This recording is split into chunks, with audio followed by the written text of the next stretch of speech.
1st of February, 1955. That was the beginning of the second semester of that school term. At the end of the semester, I had 3 A's and 2 B's. And they said, fine, you've done good. You finished your junior year. All you have to do is, you're going to have to go to school in the summer because you got to take some Spanish, which I hadn't had a foreign language other than Latin. So I went to summer school and did the Spanish and took a course in education. And the beginning of the school term of 1955 and 56, I enrolled as a full-fledged senior at Spring Hill College and didn't have any problems, went right through and made like a 3.7 average. And when you do that, you have to write a thesis when you get to the point where your grade level is, your grade point level is a certain day. You have to write a thesis. So I wrote the thesis, and supposed to have been so good, I didn't even have to take examination in my classes. Just talk to the professor, I think of 2 or 3 of them, on what my thesis was about. And I wrote a thesis on disciplining children in the classroom, problem children in the classroom, because I had been teaching some before that time. And when I got ready to graduate, one of the young ladies in the class, there were 87 in my graduation class, and one of the young ladies was friends with a member of the press, the Mobile Press Register, who was an Associated Press person. And she said, Fannie, I got a friend I'm going to call. This is history, what's going on out here. And I said, don't do that. But she did it anyway. And the man from the Associated Press called me, and during that time, I don't think there's nobody in here old enough to remember too much about the Ku Klux Klan in the South. But it was rampant at that time. We were living in the parsonage. The church was right in front of the house. I had 2 little children, and I didn't want a whole lot. He wanted to come out and take pictures and do all this kind of thing when he heard about this first black person fixing to finish from this school. And I said, no, I don't want that because they might bomb the church. They might hurt my children. I said, no. So I called the president of the school. I had enough clout to call the president.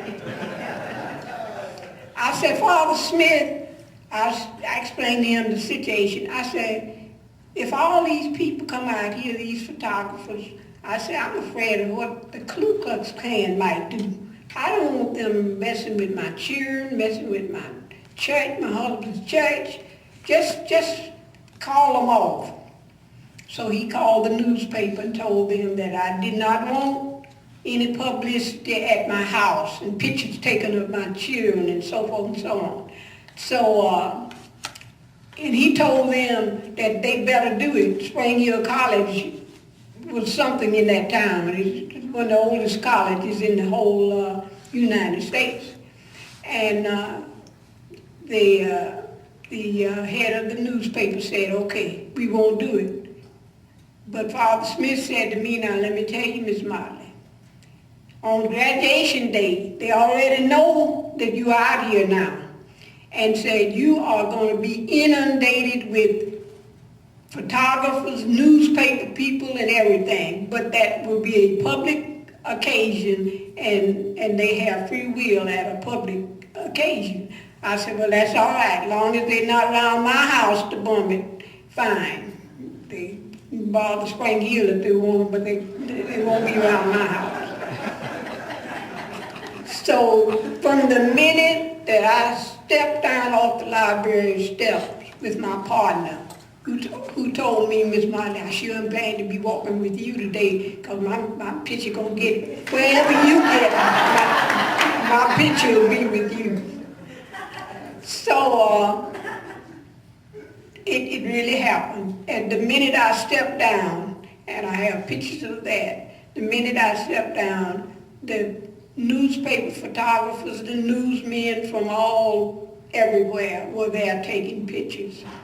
And after the set, there were only 87 in my graduation class, and only 9, there were 87 in the graduation class, and only 9 graduated with honors, and I was one of the 9. Now let me tell you something.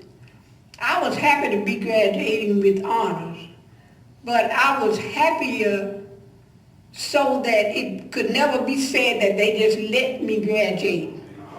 Like a token thing, this black person graduated, and this was a token graduation type thing. That made me happier than just being an honor student.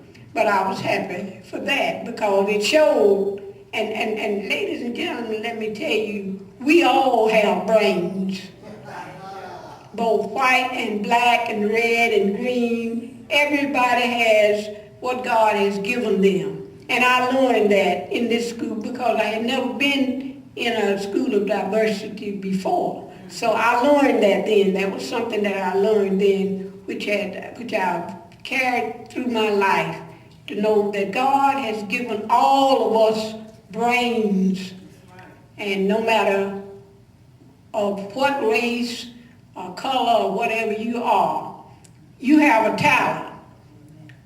God gave one man 5, one 2, and one 1. You don't ever read in the Bible where nobody got not anything. So God at least has given us 1. So I learned that in this school, being the first time I got to a school of diversity. So moving to my kind of end, it's just a story. I'm not trying to give a speech, but I began to come up in all these newspapers. I said, my goodness, I'm getting my 15 minutes of fame. I got in the Jet magazine and Time, in the New York Times and Time magazine, and I even got clippings from newspapers across the country that didn't know where I lived, but they sent the clippings to Spring Hill College, and Spring Hill College would send them to me. I got a clipping from a paper in Los Angeles, California, where it said that a white school graduated a black student such a day, and that kind of thing. And I just thank the Lord for that experience, because it made me more able to love everybody, regardless to what. It's the next to my own sons, the sweetest son I have is a young white man. Well, he's a little bit older than Doug. But he came up to me one time when teaching at a school, and he said, you know, I just love you. You're just such a wonderful person. Would you be my mother? I said, well, yeah, I got 2 sons, 1 more. I don't think they're mine. I said, do you have a mother? I thought maybe his mother was dead, you know. He said, oh, yeah, I have a mother and father. But he said, it's just something about you that I just love. And I would just like for you, if I had to choose one, I would choose you for a mother. And that was in 1972. He just called me the other night. Mama, I just wanted to call you to let you know that I'm taking my family, 2 grown children now. And one was born. He called me and said, hurry, Mama, and come to the hospital. You got another granddaughter. Like Doug did when he called to tell me, Mama, you have a granddaughter. But anyway, that has been 37 years.